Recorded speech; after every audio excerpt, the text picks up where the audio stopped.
Three, two, one, go. And welcome into PressBox Live. I'm Stan the Fan Charles of PressBox and PressBoxOnline.com. That man on the other screen was supposed to be Ed Hale, but we've got a pinch hitter, and you're going to see. We're going to talk to Gianni Tumminello, the general manager of the Baltimore Blast, and we'll find out why he's got that big, wide smile in just a few moments. But first, I got to tell you about the Costas Inn. Costas Inn, you'll always have a smile on your face if you choose to eat at the Costas Inn, either in the restaurant or pick up the food curbside. And during the pandemic, which is now seems like it's over, but I know several people have all of a sudden have caught COVID, but a lot of people still aren't comfortable indoors in a restaurant. Costas Inn has the perfect solution where you can eat some great food, but you don't have to do it inside. And that's the curbside. You can order your food online at CostasInn.com. You can pay for it at CostasInn.com. And then when you pick it up, you don't even have to get out of your car. Everything is immaculately packed. No spilling. Grandma's crab soup is not going to spill onto your steak or something like that. Everything is packed. They pack it individually and solidly. It's really great. Costas Inn. And it's 4100 North Point Boulevard. They've been there for over 50 years. If you can't trust them, who are you going to trust? Well, we move from that spot to talking to Gianni Tumminello. First of all, I thank you for pinch hitting because I did want to get somebody on from the Blast before the regular season is over. It looks like I can envision you at the CQ Arena right now. Am I right, Gianni? Yeah, you are correct. We are setting up our field right now, setting up the team store. We got crews, all over this arena right now. So it could get a little loud here as people walk by with, trailers of boards and clothes, things like that. But we've been here since 5 o'clock. We'll be here till about midnight tonight, 1 a.m., getting it all ready. We'll practice here tomorrow morning. And then we got a doubleheader this weekend with a Hall of Fame night, Saturday night against Utica FC. And then Sunday we play against the Kansas City Comets. So you got the two games back to back. One of the things you and I talked earlier in the week when you told me that Ed might have a conflict traveling wise, and you were telling me that you've got, 4 or 5 straight sellouts? So this Saturday night will be our 5th sellout of the season in our first 10 games. We're averaging. Go ahead. Go ahead. We're averaging over 3,000 a game. We're in the top of the league for attendance, average wise. And we're just doing a great job this year.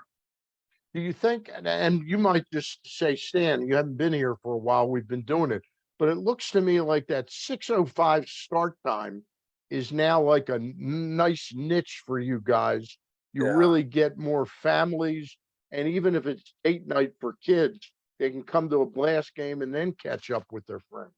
Yeah, because a 6:05 game, we're pretty much finished by 8:20. Yeah. So, and then we open the field for about 30 minutes for autographs. And it seems like that gets more and more crowded by the end of the game. Our guys are the best around. I mean, they're very personable. They love signing stuff for the kids, for the parents, posing for pictures. So it's a great atmosphere here. Not only do we get a lot of fans, but we get a lot of couples too. It's a really cool dating night for a couple to come out here, catch a game, get some food, get some drinks, and you're still out here by 8:30. You can go out somewhere here in Towson, which is a great location for us, and enjoy the rest of your evening. Tell me, this is what year number at CQ? Is it 5 years now or 6? 5. This is 5. Just the 1 year with COVID. But we're very fortunate. They're a great partner with us. We absolutely love Towson. The arena is state of the art. Parents can sit in their seats and watch their kids, go to the concessions, go to the team store. I mean, it's very friendly, very bright, very safe. And, we're very, very happy being here. I know Ed had a personal relationship with the school president. She's left. Is Ed satisfied that relationship can go on for as long as he wants to be at CQ? Yeah, he's very satisfied. I mean, he has a very good rapport with a lot of the people up top in the school. So, and he's, Ed's Ed. So he makes a connection, and he does extremely well with it and takes care of, that relationship, our relationship as an organization, and he just runs with it. We're very I use this word a lot. We're very fortunate to have him as well, taking care of us. No question about it. No question about it. Tell me about this Saturday night. It's Hall of Fame night, and normally I hear one name going in, but you got three names going in this year. Yeah, we got 3 Baltimore-born soccer players, 2 graduates of Archbishop Curley High School, Jason Dieter and Barry Stitz. They were members of the original Baltimore Spirit, came on with the Blast when that folded. And we have legend Nick Mangione. Nicky came, another Poly grad, went to Loyola College, played for Coach Cooper in Houston. When Houston moved here, he stayed with the Blast, member of the 83-84 championship team. A really, really fun class, 3 locals. A lot of fans are really, really pumped up about it.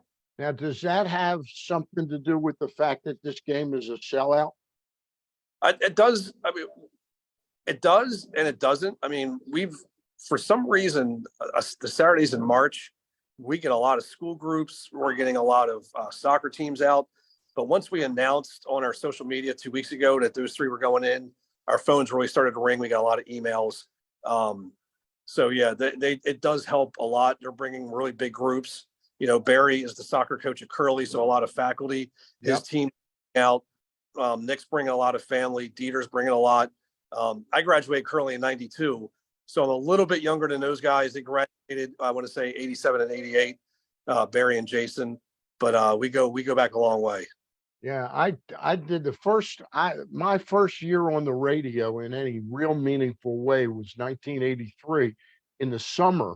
And then I went to Harry Shriver, who was the station manager for WFBR.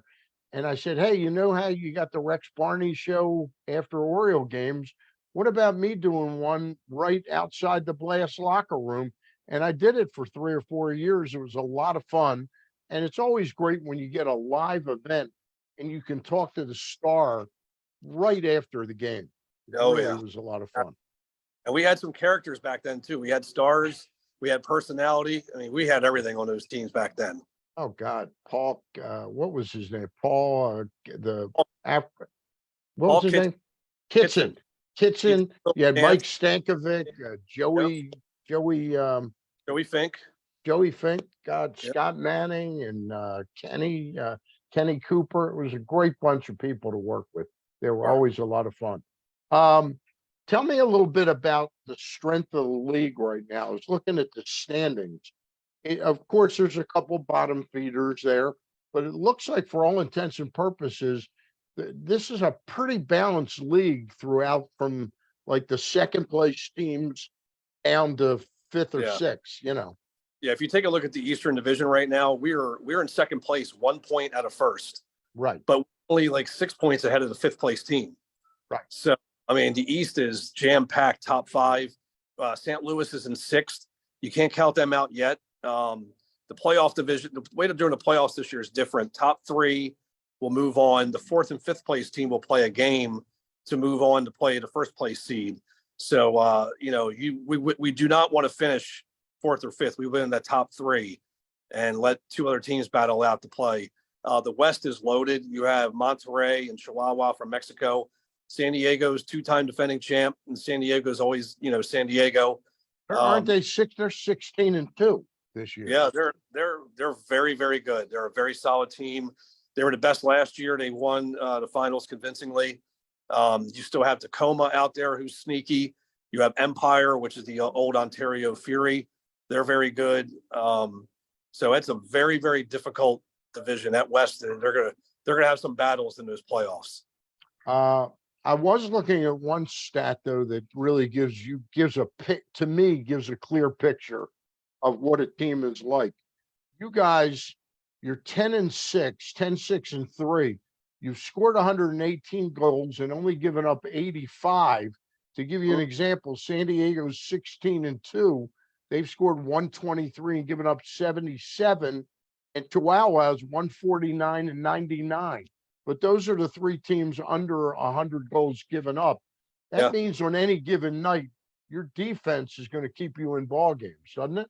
Yeah, and we've had a lot of injuries on our defensive end. I mean, Adriano Dos Santos, who's a big-time veteran for us, he's out for the season with a foot injury.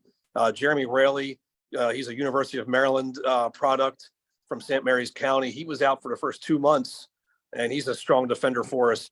So we've had to really piece together a defensive unit, but it all starts with William Vanzella. I mean, William, to me, is the top goalkeeper in this league, and there's no one close to being second. Yeah, he has been for a good while. Yep. Yeah, he's had over the last 2 games against Kansas City, 30 plus saves.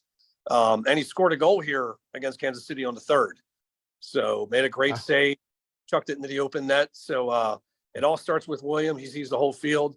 And what David Bascom, our head coach, is doing, David has really taken our group and, made a family atmosphere, and he's really pushed the whole family adjective with everybody. And the guys are buying into what he does. And guys on offense are playing defense. It's just a well-rounded team that David's put together with our assistant coaches, Adato Neto and Sergio Mora. And it's a fun time for us right now, just because of the environment that's created from the top down. Gianni, you've been with the team for a while. When Danny Kelly and Ed parted ways, did you obviously David was the guy you were going to turn to, but did you think he would grow into being this solid a coach?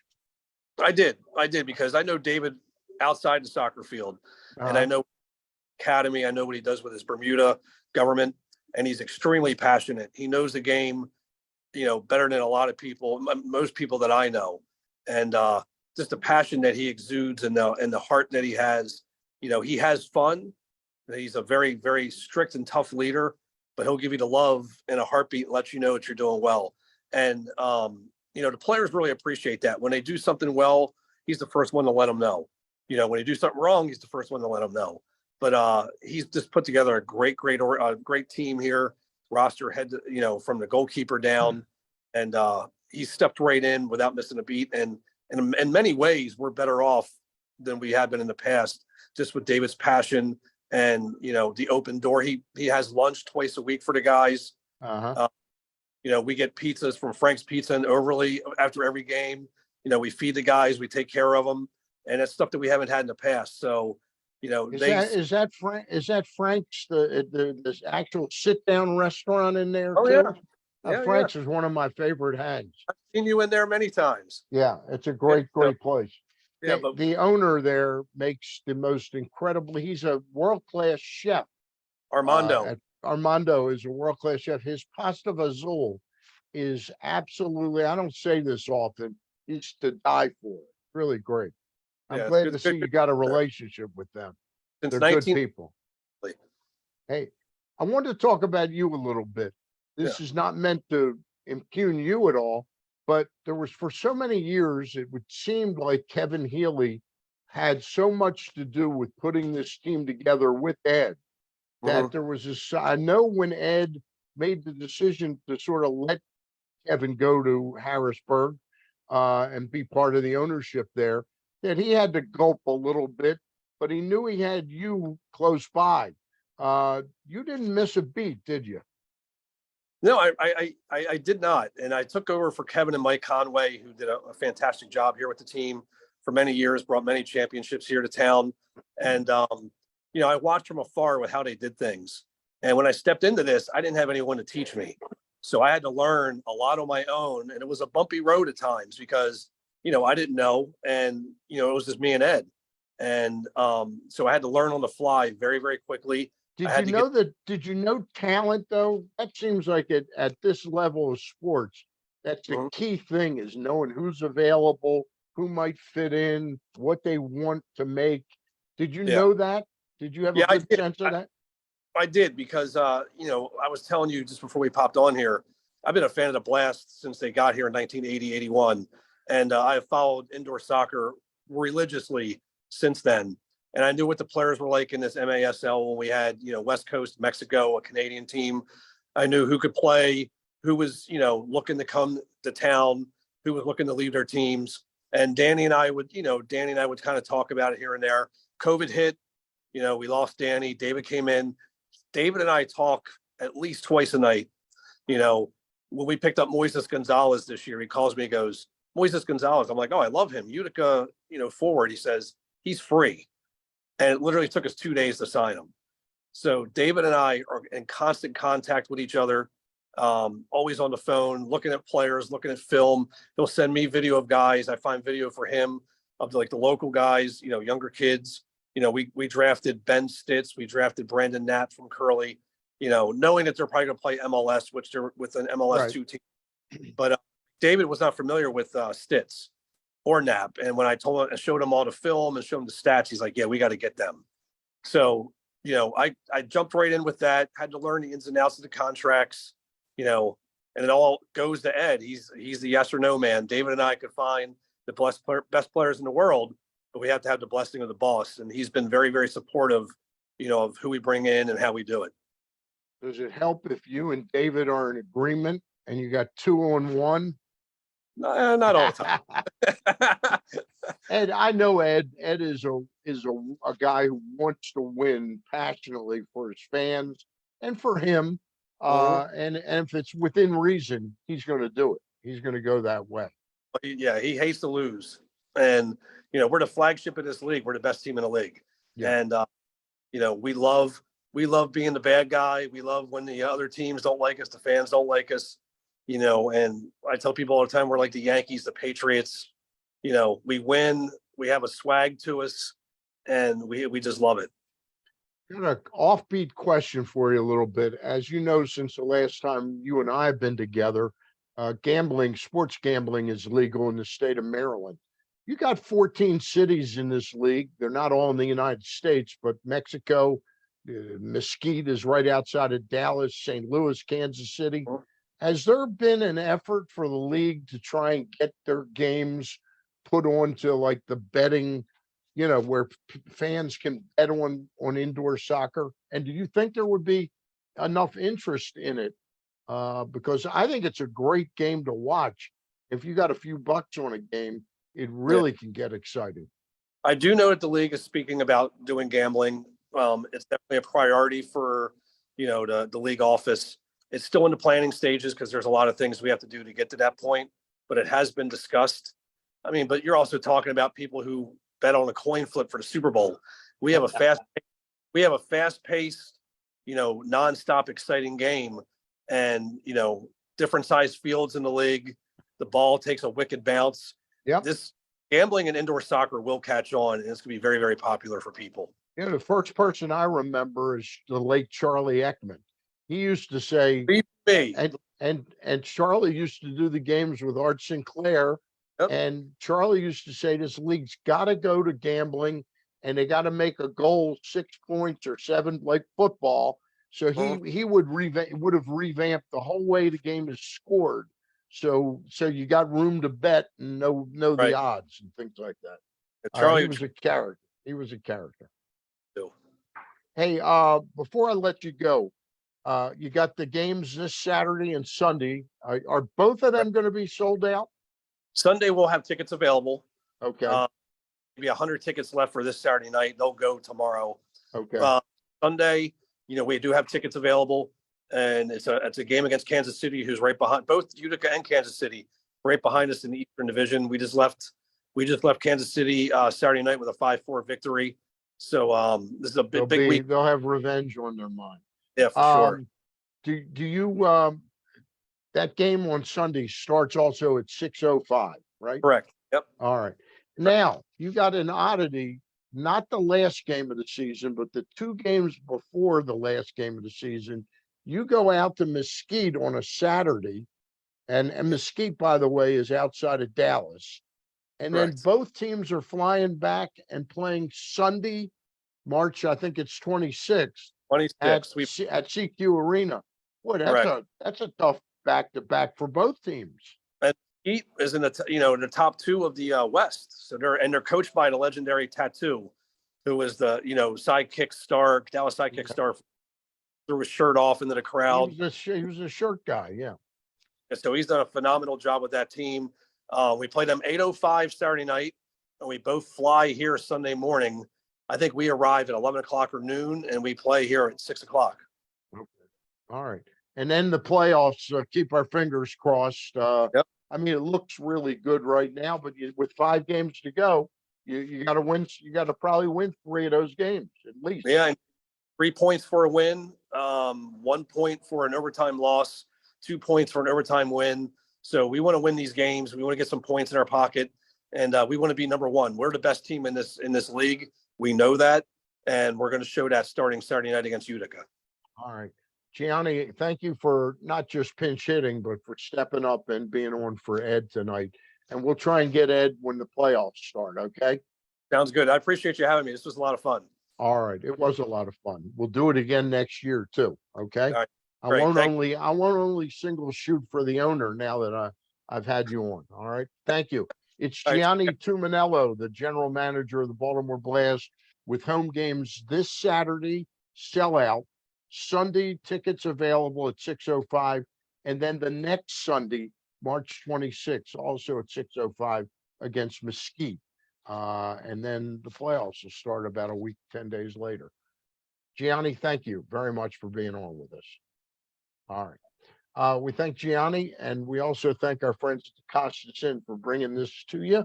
Monday night, Ross Grimsley and I will be on with an old friend that I bumped into in Sarasota, and that is Eric Garfield. Nobody knows the Oriole prospects in the system this side of Matt Blood like Eric Garfield. He's going to talk to us about a lot of insights he has into what's coming up the pipeline for the Baltimore Orioles. Open Thursday, March the 30th. I think it's in Boston, if I'm not mistaken. They open in Boston for 3 games, and they go to Texas for 3. Then they come home and open up against the Yankees. All right, that does it for tonight. Take care, everybody.